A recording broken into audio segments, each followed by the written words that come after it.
చాలా బాధగా ఉంది సరళ ఆంటీ గారి పరిస్థితి చూశాక.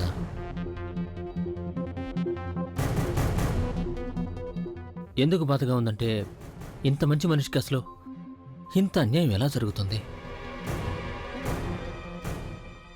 ఓ గాడ్, నేను ఇది నమ్మలేకపోతున్నాను. దయచేసి నన్ను క్షమించపి. నేను నిన్నే ఆంటీని చుట్టానికి రావాలనుకున్నాను, కానీ ఈ 2 రోజులు నాకు టెరిబుల్గా గడిచాయి. నా కొలీగ్ వాళ్ళ ఫాదర్ సడన్గా చనిపోయారు, అందుకని అక్కడికి వెళ్ళాల్సి వచ్చింది. ఇక్కడికి రాలేకపోయాను. It's okay. లేదపి, ఇట్స్ నాట్ ఓకే. చాలా బాధగా ఉంది నాకు. ఆంటీని వెతకడానికి నువ్వు, ప్రజ్ఞ గారు, నేను ముగ్గురం కలిసి వెళ్ళాం అనుకున్నాను చివరి వరకు ఉంటానని. కానీ లేదు, ఆ ఏరియాలో ఉందో నువ్వే చూసావు కదా. ఒక చోట తప్పుగా రైట్ తీసుకున్నాను, దారి తప్పోయాను. తిరుగుతూనే ఉన్నాను నేను, కానీ ఏమీ కనిపించలేదు. కాకపోతే అక్కడ నాకు కొంతమంది గూండాలు కనిపించారు. అబ్బి, ఉండాలా?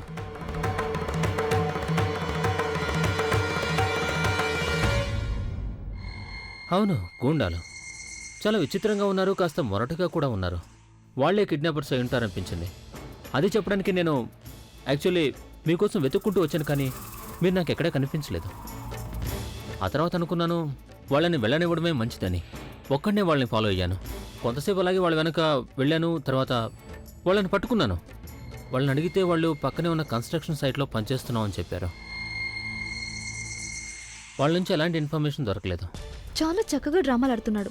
ఇలాగ టైం వేస్ట్ చేస్తూ ఉంటాడా, లేక వచ్చిన పని పూర్తి చేసుకుని వెళ్తాడా? పోలీసుల ద్వారా మీకేమైనా తెలిసిందా? Number, registration, anything about the kidnappers? లేదు, మాకేమీ తెలియలేదు. యాక్సిడెంట్ చేసిన కార్ నంబర్ని మేమే చూడాల్సింది. కానీ నో ప్రజ్ఞ గారు, ఐ కెన్ అండర్స్టాండ్. మీ కన్నతల్లి మీ ముందు స్పృహ పడిపోయి ఉంటే నంబర్ గురించి మీరు ఎలా ఆలోచిస్తారు?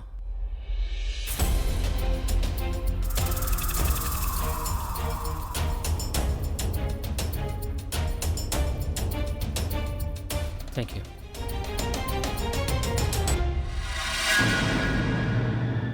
చెప్పాలంటే నిఖిల్, వాళ్ళెవరో మాకు తెలియదు. కానీ ఒక మంచి విషయం ఏమిటి అంటే సరళాంటికి ఇప్పుడు ఎలాంటి ప్రమాదం లేదని డాక్టర్ చెప్పారు. ఆవిడకి ఎప్పుడైనా స్పృహ రావచ్చు. ఆవిడ గనక స్పృహ వచ్చిందంటే ఆ తర్వాత మేము ఆవిడని కిడ్నాపర్స్ గురించి కూడా అడిగి తెలుసుకుంటాం.